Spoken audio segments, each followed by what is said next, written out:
Hello, everybody, and welcome back to another Underdog episode. Today we got Season 4, Episode 9, Resurrect. Blood drips from the tip of a finger. In the background, ash and fire fill the air as it swirls among the charred buildings. On the cement ground, Zara and Miranda's bodies lie there, limp. Below the standing figure of the suited Dylan. A small crack sound appears in front of him, and he looks up. Through the smoke, Alan, in suit, walks out, staring at Dylan. Alan looks at the bodies on the ground and back up to Dylan, clenching his fist. "What have you done?" Dylan looks down at his bloody hand as it continues to drip on the ground. "What had to be done?" Alan's eye twitches and he furrows his eyebrows. "Leave. Before I kill you." Alan grasps his hands tighter. Dylan lowers his hands and wipes the blood onto the hips of his suit. "It came down to this, you know." Alan takes a deep breath as Dylan starts to walk away. As Dylan disappears into the smoky air, it zooms in on his hands before it cuts to the hand that arose from the grave. Rain is still pouring onto the hand and the muddy ground.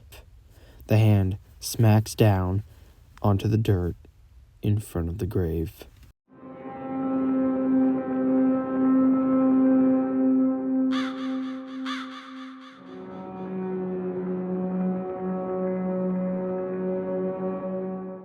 It cuts to the inside of the warehouse, and Miranda rushes in through the front door, making Zara look up, still standing next to Jake, who doesn't react to the door opening.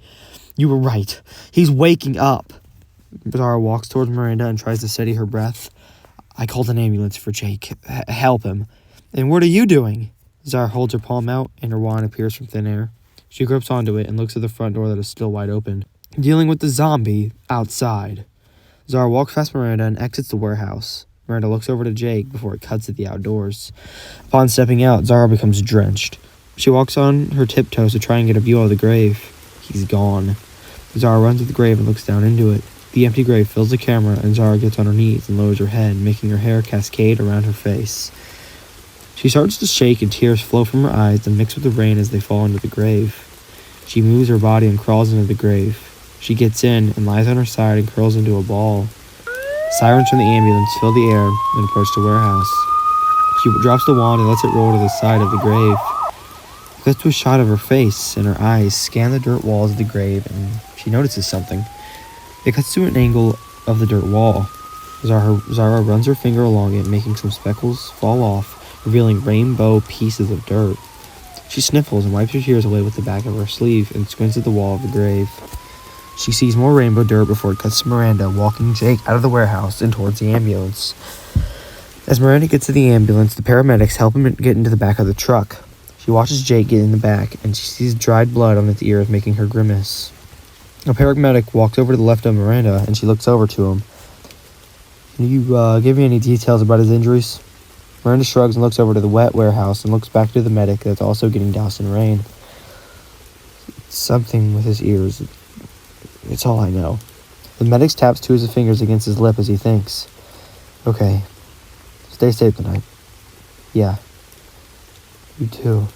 The medic nods and walks around the ambulance to the driver door and enters. The back door's shut and the ambulance drives off and disappears over the hills. Miranda stands there and lets the rain fall onto her body. Miranda looks to her left and up the hill where the grave is. She sighs and starts to walk toward it. It cuts to Dylan walking through the forest at the compound and mall we're in. The forest is less dense.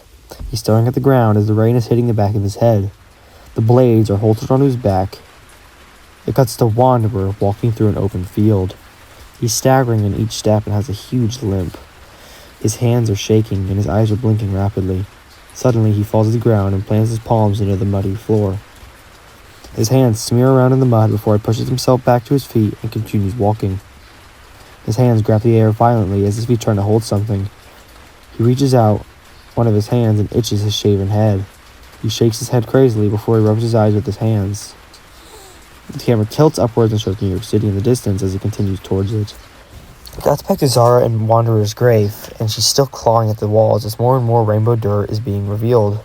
She stops and looks at her hands, seeing that they're covered in brown water and specks of sparkly and colorful dirt. Zara scrambles from out of the grave and picks up her wand on the way out. She puts her arms on the solid ground above her and extends herself out of the grave. As she's doing this, Miranda walks up to her and quickens her pace, becoming worried. "Were you in his grave?" Zara lets out a sigh and climbs up to her feet. "Did the ambulance pick up Jake?" Yeah, but where the hell did Wanderer go?" Zara walks past Miranda at a snail's pace. "I don't know, but I know what we need to do." Miranda lets Zara walk a few more steps before she turns around and catches up with her. "Do what?" "I'm in no state to fight Wanderer." "So what's your plan?" Zara stops as she's ascending the hill and turns around to face Miranda. "First, I'm telling Dylan." "You sure that's stop?" "Listen, I don't care what he's done or what he's capable of doing, because..." Tears start to form in Zara's eyes again, and she shuts them, allowing the tears to flow. "Because I love him. Okay?" Miranda bites her lips as a response from her throat dies down. "Sure, he's not in a great state of mind right now, but he's still him." Zara waits for any reply from Miranda, and when none comes, she continues walking down the hill and enters the warehouse, closing the door behind her. It cuts to a glowing phone in a dark area vibrating with a call ringing through it. Rain can be heard hitting nearby. On the screen it reads Zara. Some beams of light shoot through the dark surroundings, revealing the phone to be in a group of rocks. As the rocks get removed, more and more light begins to shine through to the phone. Groans from a man sound each time a rock is picked up. Eventually, the man, who's wearing a construction vest and a yellow hard hat, notices the phone. Now what's this?" The man leans into the frame and picks up the ringing phone, inspecting it. "Hey guys, just come check this out. Someone must have forgot their phone." The man laughs as he leans out of the rubble and shows the phone to his co-workers. Cuts to an angle showing all four of the construction workers, all of them hovered around the phone. Another one of the employees speak up. "Maybe answer. Let this girl know he left his phone behind." The man with the phone debates whether to or not, looking at the other workers who usher him on. Finally, he answers the call and puts the phone on speaker mode, beginning to talk to Zara. "Zara, is it? Listen, we found this phone in the debris from the building explosion." Zara can be heard groaning on the other side of the phone. "All right. I don't know how, but just get this phone back to Dylan Ezekiel, please." "Dylan Ezekiel. Sounds good. I'll try." Because Zara in the warehouse, hitting her forehead with the back of her hand. Miranda is standing beside her, with a towel wrapped around her upper body. "I feel like we're losing." "Losing what?" Zara turns to Miranda with a defeated expression. "Just losing in general. Alan's dead, Jake's in the hospital, and Wanderer decided to wake up from death. And Dylan is wherever the hell he could possibly be. Maybe this is a sign. Maybe we finally disband and let go of this superhero stuff. I'm not giving up that easily. Not yet, at least." Miranda lets out a huff before turning heel and walking away from Zara. It cuts back to Dylan in the forest, but now the trees have nearly cleared out and he's approaching the city. He looks onto the city and can immediately notice some damages, from buildings having windows and roofs falling off to flipped cars and streetlights scattered on the roads. And as the wind hits his face, the realization that the damages are from the storm also hits him. He gets closer now and sees that the streets are empty and lights are off inside of the buildings, and then he looks at the street lamps and sees they're also turned off. Dylan shakes his head as he scrunches his face, and suddenly he stops. He feels the presence of something. Someone. He looks to his right and sees an empty field. He glances behind him and sees nothing but the distant forest. He then turns to his left, where he meets the eyes of Wanderer, who's standing there, panting. Dylan stays stood, stunned by the sight. He blinks rapidly and squints his eyes at Wanderer. When Wanderer doesn't disappear after this, Dylan reaches to his back and unsheaths the blades from their holster. Wanderer straightens up and takes a step closer. "How are you alive?" Dylan shouts across the distance separating them. "Did somebody resurrect you? Or are you just unable to be killed?" Dylan takes a step forward as he shouts another question for Wanderer. Gosh damn it, answer me! Dylan's voice starts to become tainted with irritation as Wanderer stays idle from the conversation. Finally, he speaks up. I see you've grown accustomed to my blades. Dylan flicks his eyes down to the blades gripped in his hands before he looks back up at Wanderer with a new look in his pupils. Seriously, how are you not dead? I could ask the same thing. Bullshit. You know exactly how you're standing there. Dylan snaps out as he takes another step towards Wanderer. Why are you out here anyway? All alone in this shitstorm. Tell me. You're me after all, aren't you? You know it's a little more complicated than that. Wanderer spits out, combined with a bark of laughter. Then let's postpone the fight and let's talk. Talk. Sure. Let me start. Wanderer takes a deep breath and scans his surroundings, noticing the blank night sky. Where's the moon? It's gone. Now stop stalling and get to talking. Wanderer stares skeptically at Dylan before clicking his tongue and beginning to talk. Alright. Sure. So I'm you. That's what I said. Now I'm sure you figured it out, but I'm you from the future. Dylan stays calm, reacting indifferently. No shit. Wanderer starts walking around back and forth, still keeping his distance from Dylan. The knife came back in time to kill you. Dylan twirls the blades in his hands and grips them tighter.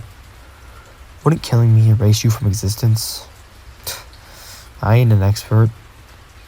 Isn't that just simple time travel logic? Well, there's only one way to find out. How do you suggest you fight without these? Dylan spins the blades in his hands for Wanderer to see. Wanderer's eyes darken and he shakes his head. You think those are the only way I'm capable of fighting? Dylan flails his arms while making a tisk sound. Enlighten me. Wanderer holds his arm out horizontally to his body. A symbol on each of his arm braces glow. The one on the right, being a fire, glows red, and the one on the left, braced, being an ice symbol, glows a light blue. After all, Wanderer raises his arms, and the left arm becomes covered in ice, it forming around the hand and arm. The same happens to the right arm, but it becomes ignited with fire. I am you. Dylan watches as he showcases the use of two of Dylan's powers, his face displaying a mix of emotions. Don't get scared now. Dylan straightens his face and fixes his grip on the blades, beginning to march towards Wanderer, spinning them. Wanderer smirks as he walks towards Dylan as well, the fire and ice on his hands persisting despite the mix of rain and wind. Once within reach, Dylan swings his right blade, but misses as Wanderer dodges backwards and immediately fires back with the hand encased in ice. His fist lands on Dylan's stomach, shattering some ice while he staggers backwards whilst clutching his stomach. In retaliation, Dylan swings both blades at Wanderer at the same time, missing by just a hair as they hover by Dylan's hips after the swing. Wanderer sprints at Dylan before jumping into the air and pulling his fire fist back and launching it down at him. Dylan raises his right foot and extends it into Wanderer's chest in a swift motion, throwing his motion off balance, making him stumble down to the ground. Wanderer slides across the muddy ground, but quickly gets back up and prepares another swing with an ice punch. Wanderer uses a different swing and slides his fist across Dylan's face. Dylan steps back as his face starts to bleed. He runs his hand over the fresh blood before he kicks Wanderer's face, making him fall back and hit his head on the ground. Dylan brings his right blade down and slams it down, but misses as the blade goes into the moist ground. He slides the blade out as Wanderer scrambles to his feet. Dylan shakes the mud off the blade and rushes towards Wanderer again. On impulse, Dylan slings one of the blades at Wanderer, scathing the side of his torso, cutting through the fabric of his light gray shirt.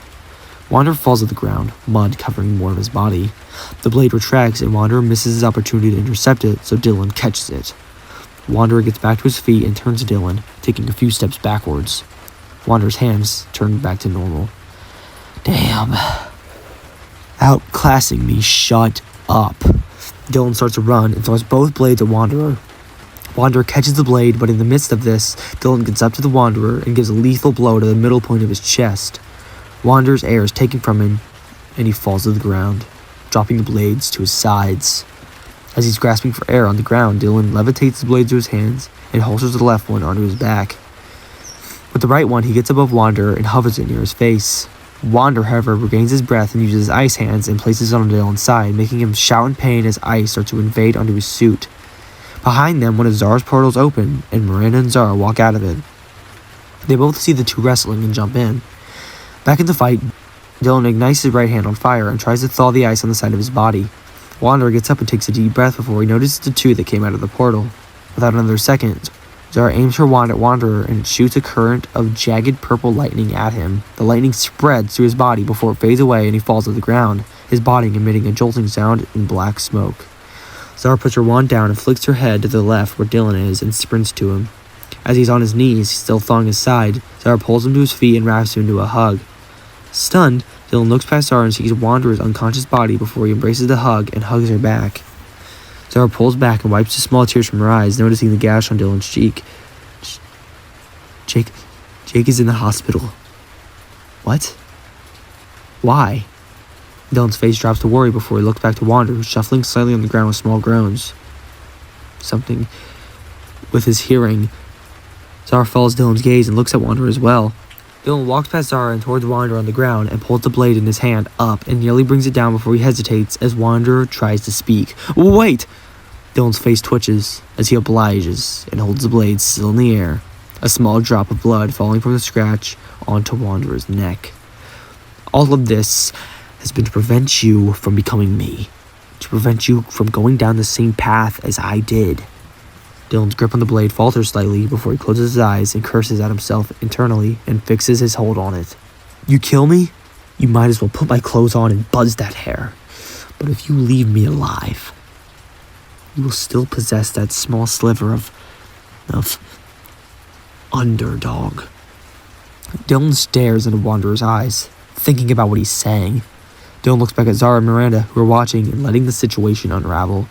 Dylan sighs and backs off Wanderer, sheathing the blades onto his back. And once again, Wanderer gets off the ground, and he looks at the three who are staring back at him. You made the right choice, even if it doesn't feel that way now. Zara steps forward. Leave, before I make the decision. Wanderer smirks and gives off a nod before turning around. Before walking away, he glances over his shoulder. Promise me you'll stay on your path. Sure. Wanderer nods again and starts to walk away. Suddenly, he stops and turns around again. Oh, and by the way, a loud snapping sound fills the air as Wanderer's neck jerks. He falls to the ground onto his face and stomach, his entire body limp. The three all look at each other and back up, bunching closer together. Behind Wanderer's body, a fragmented portal opens, the color resembling a rainbow. Out walks a man wearing a circular device on his chest with a lightning bolt carved into it. The device is surging with a rainbow energy as it swirls around the circle. The latch is holding onto him, and the lightning bolt in the center. The man, who appears to be middle-aged, is wearing glasses and has short brown hair topping his head. He has stubble and wrinkles and has pink eyes. Too stunned to speak, the three arm their weapons and are now huddled against each other. The man's portal closes as he steps onto the grass, which is no longer being hit by the rain, as it has stopped altogether, along with the wind. The man taps Wanderer's head with his foot before releasing a huff and looking up at the reduced team. Where is everyone? Dylan, who's in the middle of the three of them, glances at Miranda before looking back at the man. Oh, my apologies. I forgot to introduce myself. The man steps closer and takes a deep breath and puts a hand onto his chest. My name is Dreamer. Or Edward, depending on your choice. And, sorry, my son. But I'm going to be taking your friends for a moment. Just don't forget to keep dreaming. Dylan's face freezes as Dreamer turns around and opens another fragmented portal and snaps his fingers while entering it, causing Miranda and Zara to disappear, leaving behind nothing but a cloud of rainbow smoke. As it dissolves, so does the portal, leaving Dylan alone with the body of Wanderer and a new scar on his cheek, As the sun begins to shine through the clouds, a new day begins.